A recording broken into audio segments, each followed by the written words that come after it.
옆에서 하면서 합시다. 사랑합니다. 사랑합니다. 축복합니다.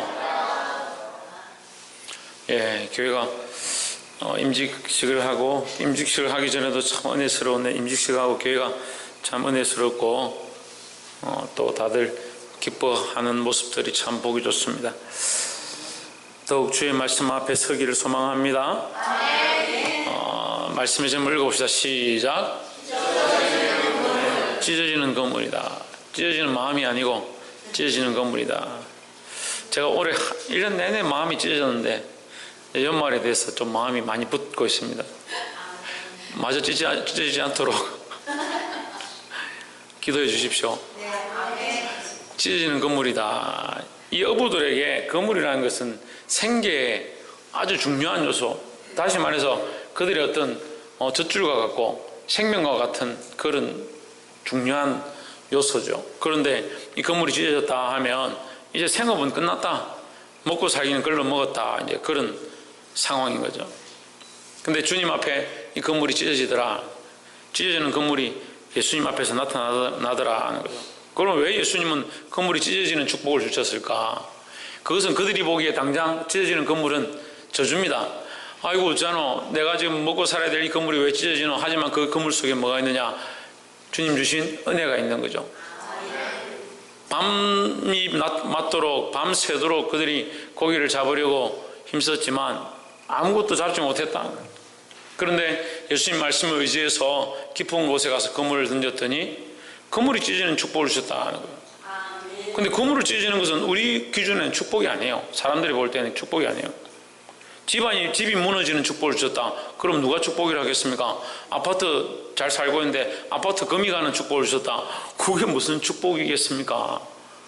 하지만 그들에게 그 건물이 찢어지는 것은 건물이 찢어짐으로 그들의 생애, 삶이 그 현장에서 바뀌어지는 거예요. 누구에게로? 주님께로 바뀌어졌다는 거예요.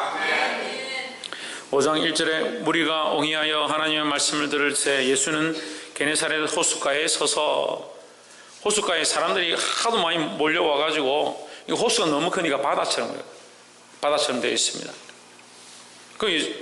이 게네사렛은 갈릴리아, 전에도 말씀드렸지만 갈릴리 호수나 게네사렛이나 다 똑같은 명칭이 이제 지역에 따라서 다른 거죠. 동서남북 동네마다 부르는 바다 이름이 다른 거지 호수 이름이 다른 거지 우리 다 같은 말이다. 같은 장소를 얘기하는 거예요. 게네사렛 호수에서 예수님께서, 예수님 앞에 보면 사장에서 어디로 갔느냐? 갈릴리로 가서 지금 말씀 전했거든요. 지금 이 갈릴리 호수가, 갈릴리 바다가 게네사렛 호수다. 같은 말이에요. 그럼 왜 호수냐 바다냐? 호수가 너무 커가지고 끝이 안 보이니까 바다인 줄 안다는 거예요. 그래서 바다라 불렀다는 거예요. 아무도 안 가봤죠? 예, 저도 안 가봤습니다. 예, 목사님 가보셨네. 아이고, 이제 목사님 앞에 큰 소리 못 치겠네. 안 가봐가지고. 저도 갔다 와서 큰 소리 치겠습니다. 그래, 안 보여서 너무 커서 이걸 이제, 바다다라고 부르기도 하는데, 예수님이 거기 서서 말씀을 전하니까 무리들이 막 몰려와가 민다는 거죠. 그 예수님 서 있을 곳이 없는 거예요. 그 예수님께서, 옆에 아침에 밤새도록 고기를 낚고, 어부들이 새벽하고 저녁에 고기를 낚다가 이제 아침에 이제 정리하고 들어가서 자려고 이제 그물을 찢고 있는 겁니다. 2절에 보면 호숫가에 두 배가 있는 것을 보시니 어부들은 배에서 나와서 뭘 씻더라? 그물을 씻더라. 그 생의 그물, 그 인생의 그물을 씻고 있더라. 그 씻고 있는 그 그물을 보시고 그물이 더 튼튼해져라 이렇게 축복하신 게 아니고 3절에 예수께서 한 배에 오르시니 그 배는 신문의 배라 육지에서 조금 뛰기를 청하시고 앉아서 배에서 무리를 가르치시더니 했습니다. 우리에게 축복은 뭐냐? 주님이 소망 없는 배에 찾아오셨다라는 거죠. 우리 인생에, 소망 없는 인생의 배에 우리 삶에 주님께서 찾아오신 것이 복이다라는 거죠. 우리가 찾아와서 예수님 믿은 게 아니라 주님께서 우리를 찾아오신 거예요. 우리는 자꾸 착각합니다. 내가 예수 믿고 싶어 믿었지 생각하는데 그렇지 않습니다. 주님이 우리를 찾아오셨기 때문에 우리가 믿을 수 있는 마음이 생겼고 믿을 수 있는 믿음을 허락하셨고 이 말씀을 들을 수 있는 길을 주셨다라는 거죠. 그러니까 찾아오신 주님께서 우리의 축복이고 은혜다라는 겁니다. 옆에서 한번 보시죠. 주님이 우리에게 찾아오신 것이 큰 축복입니다. 할렐루야. 주님이 찾아오신 것이 큰 축복이다. 4절의 말씀을 마치시고 시몬에게 이르시되 깊은 데로 가서 그물을 내려 고기를 잡으라. 그 깊은 데에 자꾸 주목을 하는데 깊은 데 별로 중요하지 않습니다. 깊은 데가 왜 중요하냐? 깊은 곳이라는 것이 중요한 것이 아니라 주님께서 가라고 하셨기 때문에 중요하다라는 거죠. 깊느냐 얇느냐가 중요한 게 아니라 주님 말씀이기 때문에 중요하다. 다시 말하면 말씀을 의지했기 때문에 그에게 축복이 있었다라는 거죠. 그럼 우리는 뭘 봐야 됩니까? 말씀에 순종할 것이냐 순종하지 않을 것이냐. 평생 말씀에 순종 안 하다가 왜 나는 축복을 안 주시냐, 왜 나에게는 은혜를 안 베풀어 주시냐, 그리 말할 필요가 어디 있습니까? 왜 말씀대로 순종하지 않습니까? 말씀을 순종하면 되죠. 말씀을 순종하는 것이 우리가 잘 되든 잘 되지 않든 흥하든 망하든 관계없이 말씀을 순종하는 것 자체가, 순종하기 시작하는 것 자체가 축복의 시작이다라는 거죠. 5절에 시몬이 대답하여 이르되 선생님이여 우리들이 밤이 맞도록 수고를 하였으되 얻은 것이 없지만은 말씀에 의지하여 내가 그물을 내리리이다 하고 했습니다. 아직 예수님을 잘 모르는 이 시몬, 참 처음부터 이 말하는 게 예사롭지 않습니다. 뭐라고 합니까? 말씀에 의지하여. 우리가 밤새도록 고생했다, 수고했다, 우리가 할 만큼 했다, 업으로서는 우리가 전문가다. 전문가들이 밤새도록 했는데 안 잡혔는데 무슨 처음 보는 사람이 여기 와가지고 그렇게 말할 수 있죠. 하지만 전혀 모르지는 않았을 거예요. 뭐 그냥 이건 제 생각입니다만 그 사람들이 그만큼 몰려와 있고 또 배에 타자고 하는데도 반대하지 않는 걸 봤을 때는 예수님에 대한 소문을 좀 들은 것 같아요. 근데 중요한 건 뭡니까? 말씀에 의지했다라는 거죠. 그러니까 시몬은 말씀을 의지해서 이 일을 순종함으로 쓰임받기 합당한 자다. 지난주에 우리 지희라는 청년이, 김지희 청년이 특송하는데 너무 많이 울어가지고 뭘 특송했는지 모르는 사람들이 있어. 주님 말씀하시면 내가 나아가리라. 제가 얼마나 눈물이 나는지요. 그 동영상을 보고 있는데 여러분 밴드에는 그냥 크게 이렇게 나와 있지만 제 핸드폰에 이게 확대가 되니까 확대를 하니까 막 콧물 눈물 다 범벅이 내가 흘리면서 그 노래를 부르는데 얼마나 순종하려고 노력하는지요. 그 요양원 안에서 네가 한 주는 교회 오고 한 주는 못 오니까 네가 혼자서 말씀 보고 예배하고 기도해라. 거기 앉아서 기도하는데 사람들이 시끄럽다가 너 왜 그리 떠드냐. 그 방에 문을 닫아놓고 혼자 들어가서 또 기도하고. 뭔데 큰 사람 교회까지 뭐하러 가노? 저기 시민교회, 지금 다 시민교회를 매주 간답니다. 열 몇 명씩 간답니다. 시민교회 같이 가자. 그래 한 주 따라갔대요. 시민교회 따라가니까 그냥 갔다가 그냥 오니까 왔는지 갔는지도 모르고 자기도 갔다 왔는지 뭐 했는지 아무 정신이 없고 사람들도 아무 관심이 없고 그냥 땡 찍고 땡 끝나고 오는 것밖에 없다. 자기는 거기 안 가겠다. 그런데 안 다니겠다. 그래서 선생님들이 뭐 술 한 잔 먹어도 된다, 뭐 해도 된다, 저라면 어떠냐 이런 걸 얘기하면 제가 말씀대로 이렇게 해야 된다 가르치면 그 말씀 그걸 딱 붙잡고 그렇게 하려고 몸부림치고 말씀을 듣고 주일날 와서 전도해야 된다 말씀을 들었으면 가가지고 자기 물리치료사 선생님한테 전도를 하는, 자기 요양보호사 선생님을 전도하는. 그 요양원에 지희에 대한 소문이, 지희는 이런 아이고 이렇게 세상적으로 얘기하면 안 되고 이미 다 소문이 났다. 걸어다니고 밥 잘 먹고 건강하고 우리 하고 싶은 거 다 하는 우리보다 훨씬 낫죠. 말씀을 듣고 순종할 마음이 있느냐 하는 거죠. 아이고 365일 주일날 오면 늘 하시는 말씀, 늘 듣는 말씀. 어쩌다가 큰 사람에게 박안주 목사 같은 사람 만나가지고 얼굴 벌거야 소리 맨날 지르사고 강대상 펑펑 쳐가면서 소리 지르는 저런 맨날 듣는 거 뭐 또 듣지 뭐 다음이 되면 또 들을 건데 뭘 또 순종하냐. 천만의 말씀입니다. 제가 이 전하는 이 말씀이 하나님 말씀이라고 생각한다면 그 말씀을 듣고 순종하려고 한다. 순종하지 않으니까 잘하지 않죠. 순종하지 않으니까 하나님 주신 축복이 없죠. 하나님 우리에게 축복 주시려고 하고 우리를 잘하게 하시려고 하고 우리가 하나님의 놀라운 비밀들을 알아가기 원하는데 왜 말씀을 듣고 순종하지 않으려고 하는 거예요. 순종하는 데 힘쓰시길 바랍니다. 옆에서 한번 좀 말씀을 듣고 순종하는 자가 됩시다. 말씀을 듣고 순종하는 자가 돼야 돼요. 6절에 그리 한적 고기를 애운 것이 심이 많아 그리 한적 그렇게 하니 뭘 어떻게 하니? 할렐루야. 때로는 저는 큰 사람이 성도들한테 깜짝 놀랍니다. 어떻게 이렇게 잘할까? 또 깜짝 놀랍니다. 이렇게 잘하는데 왜 순종하지 않을까? 그렇게 하니는 말씀대로 순종하니 말씀대로 순종하시기 바랍니다. 고기를 잡는 것이 심이 많아 그물이 찢어지는지라 했습니다. 그물이 찢어지는지라. 그물이 소중해가지고 아침에 맨 처음에 하는 일이 그물을 씻고 그물을 정비하고 하는 게 가장 소중한데 지금 말씀대로 순종했더니 그물이 찢어지는 거예요. 아니 말씀대로 순종하라 했잖아요. 목사님이 말씀대로 순종하라 했잖아요. 순종하니까 이게 무슨 일이에요? 왜 이렇게 돼요? 왜 그물이 찢어져요? 왜 내 삶에 문제가 생겨요?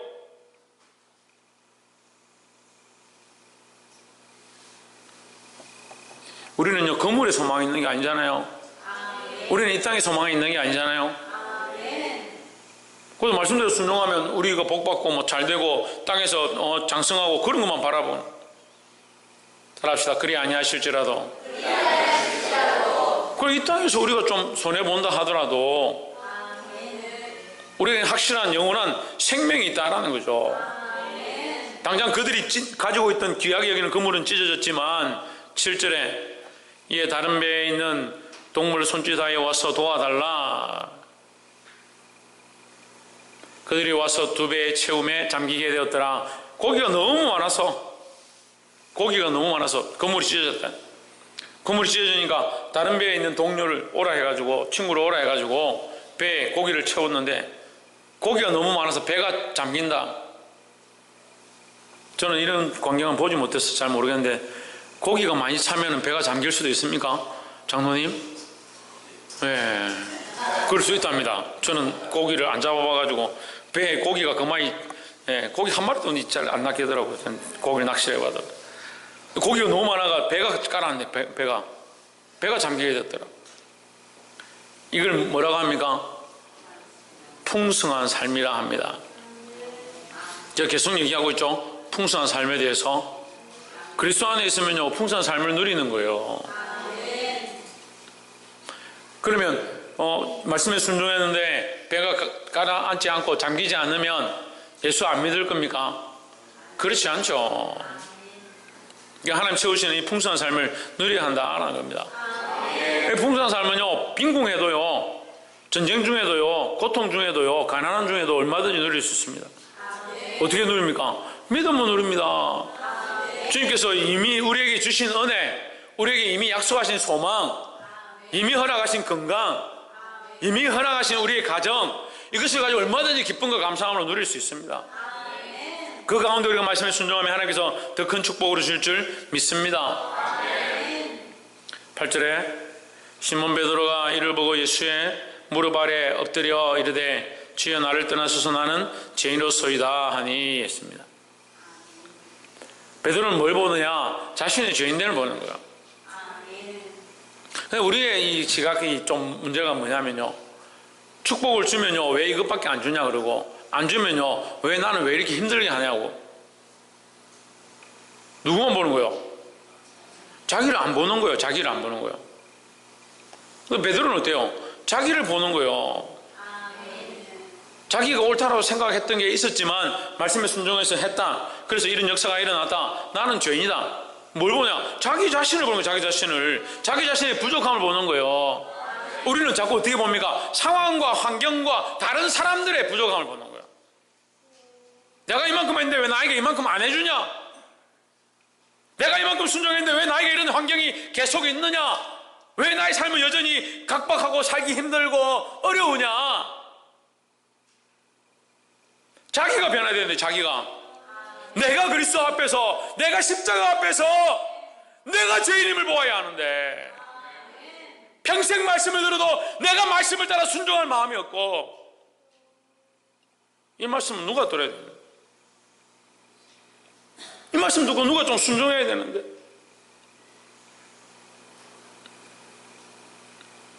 사랑하는 성도 여러분, 오늘 이 베드로와 같이, 사랑하는 성도님 하는데 뭐 아멘이요. 우리가 이 베드로 같이 죄인임을 볼 수 있어요. 죄인임을. 자기를 볼 수 있는 자들이 되어야 합니다.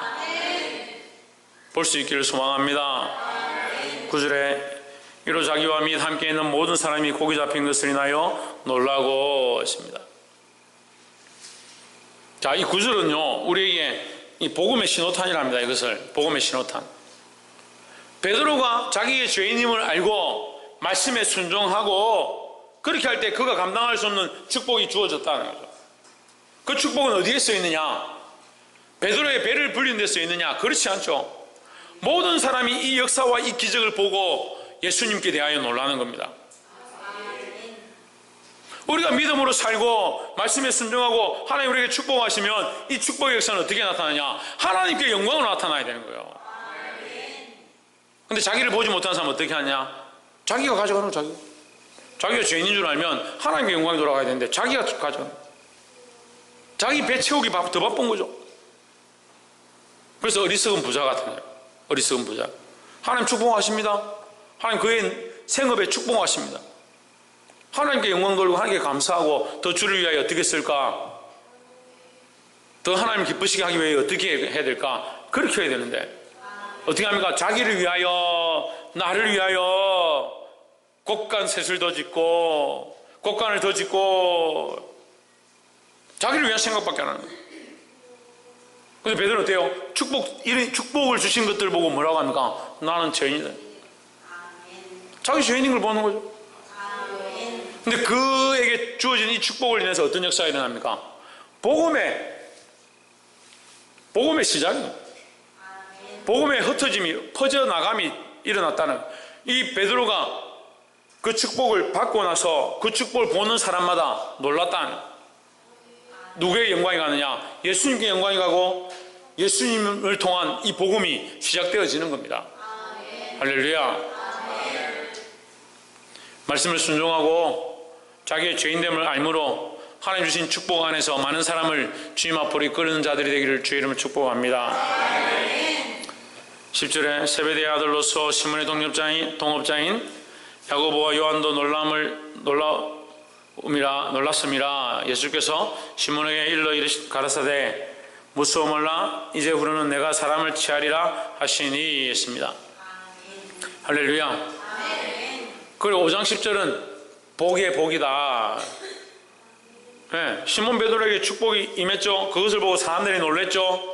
네, 그것을 통해서 복음의 진보가 나타났죠. 그뿐만 아니고 그것을 멈춘 게 아니라 뭡니까? 하나님께서 시몬 베드로에게 너로 말미암아 사람을 취하리라. 이제 우리는 사람을 취하리라. 사람을 낚으리라. 예수 마태복음 사람을 낳는 어부가 될 것이다 했죠. 다시 말하면 사람을 구원할 것이다. 사람을 살릴 것이다. 사람을 복음으로 일으킬 것이다 라는 거죠. 그러니까 그 생업의 복을 받은 것뿐만 아니라 그 장모가 열병에서 낳은 것뿐만 아니라 예수님의 말씀을 순종함으로 자기의 죄인됨을 알고 그 삶의 축복이 있었고 그로 말미암아 복음이 전파되었고 그 일로 인해서 많은 사람들이 구원함에 이르게 되는 축복이 있었다라는 거죠. 이 모든 것이 종합 선물 세트, 종합 축복이에요. 종합 축복. 그런데 하나만 건물이 찢어지는 축복을 우리에게 주십시오. 하나님 우리 가정에 돈이 너무 많아서 담을 수 없게 보따리가 찢어지는 축복이 있게 해주십시오. 그런 거 바라보고. 여러분 성경을 잘 보면요, 베드로는 그물 찢어질 축복을 구하지 않았습니다. 그죠? 여기 베드로가 지금 그물 찢어질 축복을 주십시오 하고 기도했습니까? 그렇지 않습니다. 그저 잘 알지 못하지만 말씀에 순종했고, 말씀에 순종함으로 자기의 죄인임을 알고 영광을 예수님께 돌려드리고, 그럴 때 복음의 역사가 일어났다는 거예요. 특별히 예수님이 더 축복 위에 축복하시는데 너를 사람이 낚는 어부가 되게 할 것이다. 옆에서 한번 보십시오. 사람을 구원하는 어부들이 됩시다. 11절 저희가 배들을 육지에 대고 모든 것을 버려두고 예수를 쫓으니라 했습니다. 모든 것을 버려두고 예수님만 쫓으라는 얘기가 아니라 그 모든 것보다 예수님을 더 따랐다라는 거죠. 이 성경을 가지고 자꾸 그런 설교를 하는 사람들이 있어요. 이제 모든 것을 다 버리고, 다 버릴 거 다 교회에다 갖다 버리고, 재물도 다 교회에다 갖다 버리고 갖다 내고, 예수님을 따르십시오. 천만의 말씀이야. 정말 자기 삶을 다 헌신해서 사역할 사람들도 있지만 그건 아주 극소수고, 우리는 대부분 자기 삶에 충실해야 한다는 거죠. 자기 삶에 충실하는데 그러면 이게 무슨 말이냐? 자기 삶에서 예수님을 따라가야 된다는 거죠. 버려둔다는 건 무슨 말입니까? 목사님, 버려둔다는 건 무슨 말입니까? 예수님보다 존귀히 여기지 않는다는 거예요. 예수님보다 재물을 더 귀히 여기는 이 생각을 버려라는 거예요. 예수님보다 나를 더 사랑하는 이 사랑하는 것을 좀 버려라는 거죠. 버려라 하면 아멘 잘 안 하더라고. 버리라 하면. 죽읍시다 하면 잘 아멘 안 하고, 십자가를 집시다 이러면 잘 아멘 안 하고. 지대현 뭘 지자고? 그래 십자가 지겠습니까? 옆에서 한번 십자가를 지고 죽기까지 예수님을 따라갑시다. 아멘. 예, 말씀 맺겠습니다. 오늘 말씀의 제목은 찢어지는 그물입니다. 그물이 중요한 게 아니죠. 우리가 주님 앞에 맡겨드릴 때 주께서 우리의 인생을 책임지시고 우리 삶에 찢어지는 일들이 일어난다 할지라도 결국 그것은 하나님 책임지신다는 거죠. 믿음으로 십자가를 지고 주를 따라갈 수 있는 저와 여러분 되기를 주의 이름으로 축복합니다. 기도하겠습니다.